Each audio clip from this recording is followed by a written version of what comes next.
আজ আমরা কথা বলবো জীবনের এমন কিছু বাস্তবতা নিয়ে যা আপনার মনকে শান্ত করবে এবং আপনার আত্মসম্মান ফিরিয়ে দেবে। পুরো ভিডিওটি শেষ পর্যন্ত মনোযোগ দিয়ে শোনার অনুরোধ রইল। আমরা অনেকেই ভাবি নিজের মূল্য বোঝাতে হয়তো চিৎকার করতে হয়, প্রতিবাদ করতে হয়, কিন্তু বাস্তবতা হল জীবনের বেশিরভাগ ক্ষেত্রে সবসময় চুপ থাকাটাই সবচেয়ে বড় বুদ্ধিমত্তা। আপনি লক্ষ্য করবেন খুচরো পয়সার আওয়াজ সবসময় বেশি হয়, কিন্তু বড় টাকার নোটে কোনো শব্দ থাকে ঘন। এটা আমাদের খুব সহজে বুঝিয়ে দেয় যে নিজের গুরুত্ব ও মর্যাদা বোঝাতে সবসময় চিৎকার করার কোনো প্রয়োজন নেই। একটু চুপ থাকুন, সঠিক সময়ের অপেক্ষা করুন। আপনার নীরবতা আর আপনার ভালো কাজই একদিন সবার হয়ে সঠিক জবাব দিয়ে দেবে। এই পৃথিবীতে একজন নারীর সবচেয়ে দামি সম্পদ হল তার আত্মসম্মান আর তার চারিত্রিক পবিত্রতা। এর চেয়ে মূল্যবান জিনিস দুনিয়াতে খুব কমই আছে। তাই কেউ যদি আপনাকে একবারও ছোট করে, তাকে চিনে রাখুন এবং তার থেকে সুন্দরভাবে দূরত্ব বজায় রাখুন। মনে রাখবেন, মানুষ প্রশ্রয় পেলে একই অন্যায় বারবার করে। আপনি আল্লাহর ওয়াস্তে তাকে ক্ষমা করে দিন, কিন্তু নিজের জীবনে তাকে দ্বিতীয়বার আঘাত দেওয়ার সুযোগ আর করে দেবেন না। যেসব মানুষের সাথে আপনার মনের মিল নেই, চিন্তা ভাবনার মিল নেই, তাদের সাথে অযথা তর্ক না করে দূরত্ব বজায় রাখাই ইসলামের শিক্ষা এবং মানসিক শান্তির পথ। কারণ যেখানে মনের মিল থাকে না, সেখানে সামান্য বিষয়েও তর্ক বেশি হয়। আর যে মানুষ আপনাকে বুঝতে চায় না, তাকে বোঝাতে যাওয়াটা বোকামি ছাড়া আর কিছুই নয়। দেখুন, জীবন যতদিন আছে আল্লাহর দেওয়া বিধান মেনে নিজের মতো করে বাঁচার চেষ্টা করুন। একটা কথা মনে রাখবেন, ভোর না হওয়া পর্যন্ত বাগানের ফুটন্ত ফুলটিও জানে না সে কার হাতে শোভা পাবে নাকি ঝরে মাটিতে মিশে যাবে। জীবনে যত সামনের দিকে এগোবেন ততই বুঝতে পারবেন, আপনি যতই ভালো মানুষ হন না কেন, নিজেকে যতই বিলিয়ে দিন না কেন, কিছু মানুষের কাছে আপনি কখনোই ভালো হতে পারবেন না। কিছু মানুষের মনে আপনি কখনো জায়গা করতে পারবেন না। আসলে বাস্তবতা কি জানেন? আপনি একজন রক্ত মাংসের মানুষ, কোনো কাগজের টাকা নন। টাকা হলে হয়তো সবার কাছে প্রিয় হতেন, সবাই আপনাকে যত্নে রাখার চেষ্টা করত। তাই অন্যের মন রাখতে গিয়ে নিজের আত্মাকে কষ্ট দেবেন না। বিশ্বাস করুন, জীবনে যত খারাপ সময় আসবে তত বেশি আপনি আসল মানুষ চিনতে পারবেন। ওই যে একটা কথা আছে না, জলে না নামলে যেমন সাঁতার শেখা যায় না, ঠিক তেমনি জীবনে কঠিন সময় না আসলে আসল ও নকল মানুষ চেনা যায় না। এই কঠিন পরিস্থিতিগুলো মূলত আমাদের জীবনের সবচেয়ে বড় শিক্ষক হয়ে আসে। প্রিয় মা বোনেরা, ছোট ছোট ভুলের ব্যাপারে সব সময় সচেতন থাকুন। আপনি তো জানেন, বিশাল একটা সমুদ্রের জাহাজও কিন্তু সামান্য একটি ছিদ্রের কারণে ডুবে যেতে পারে। কতটা আশ্চর্যজনক, তাই না? সমুদ্রে ভাসমান জাহাজ আমাদের কত বড় শিক্ষা দেয়। একটা জাহাজ কিন্তু ততক্ষণ ডোবে না যতক্ষণ না সমুদ্রের পানি জাহাজের ভেতরে প্রবেশ করে। ঠিক তেমনি কোনো মানুষ ততক্ষণ ভেঙে পড়ে না বা পথভ্রষ্ট হয় না যতক্ষণ না সে মানুষের বলা নেতিবাচক ও বিষাক্ত কথাগুলোকে নিজের অন্তরে জায়গা দেয়। আপনাকে একটা বাস্তব কথা বলি, যারা আপনাকে সব সময় ভয় দেখায় যে তোমার দ্বারা কিছু হবে না, তুমি জীবনে কিছুই করতে পারবে না, বিশ্বাস করুন, তারা আসলে নিজেই ভেতর থেকে ভয় পায়। তারা ভয় পায় এই ভেবে যে আপনি যদি সত্যিই সফল হয়ে যান, আপনি যদি আল্লাহর রহমতে জীবনে বড় কিছু করে ফেলেন। তাই বুদ্ধিমান নারীরা কখনো নেতিবাচক মানুষের কথায় কান দেন না। বুদ্ধিমান মানুষ অন্যের মন জোগাতে গিয়ে নিজেকে ভুলে যায় না। খারাপ পরিস্থিতিতে আল্লাহর উপর থেকে ভরসা হারায় না। একটু ভাবুন তো, একটা ছোট বীজ যখন মাটির নিচে থাকে তখন চারপাশের পাথর আর শক্ত মাটি তাকে চাপ দিয়ে রাখে। কিন্তু সেই বীজ কি হাল ছেড়ে দেয়? না, সে নীরবে শক্তি সঞ্চয় করে। আর একদিন সেই পাথর ফেটে বেরিয়ে আসে একটা বিশাল গাছ হয়ে। আপনার জীবনে যারা আজ বলছে তুমি পারবে না, তারা সেই পাথর, আর আপনি সেই বীজ। আল্লাহর ওপর ভরসা রাখুন, একদিন আপনিও ফেটে বের হবেন।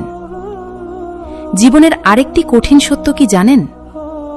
মানুষের প্রিয় হতে গেলে অনেক সময় কিছুটা আর্থিক বা বাহ্যিক যোগ্যতার প্রয়োজন হয়। যে মানুষের কিছু নেই, একটা সময় পর আপন পরিবারও হয়তো তাকে বোঝা ভাবতে শুরু করে। কথাটা শুনতে কষ্ট হচ্ছে, কিন্তু এটাই দুনিয়ার বাস্তবতা বোন। তবে নিজের দুর্বলতা কখনো মানুষের কাছে প্রকাশ করতে যাবেন না, কারণ অর্ধেক মানুষ আপনার কষ্ট বুঝবেই না, আর বাকি অর্ধেক মানুষ সেই দুর্বলতা নিয়ে উপহাস করবে বা সুযোগ নেবে। আল্লাহ যখন আপনার দুর্বলতা ও পাপগুলোকে মানুষের চোখ থেকে আড়াল করে রেখেছেন, আপনিও তা আড়াল রাখুন। নিজের কষ্টগুলো শুধু সেজদায় গিয়ে রাব্বুল আলামিনকে বলুন। একজন মা ছিলেন যার সংসারে অভাব ছিল চরম। সন্তানদের মুখে ভাত তুলে দিতে পারতেন না, কিন্তু তিনি কখনো প্রতিবেশীদের কাছে হাত পাতেননি। রাতে সবাই ঘুমিয়ে পড়লে তিনি সেজদায় গিয়ে ফিস ফিস করে কাঁদতেন, হে আল্লাহ, তুমিই আমার রিজিকদাতা, তুমিই আমাকে বাঁচাও। আর আল্লাহ শুনলেন।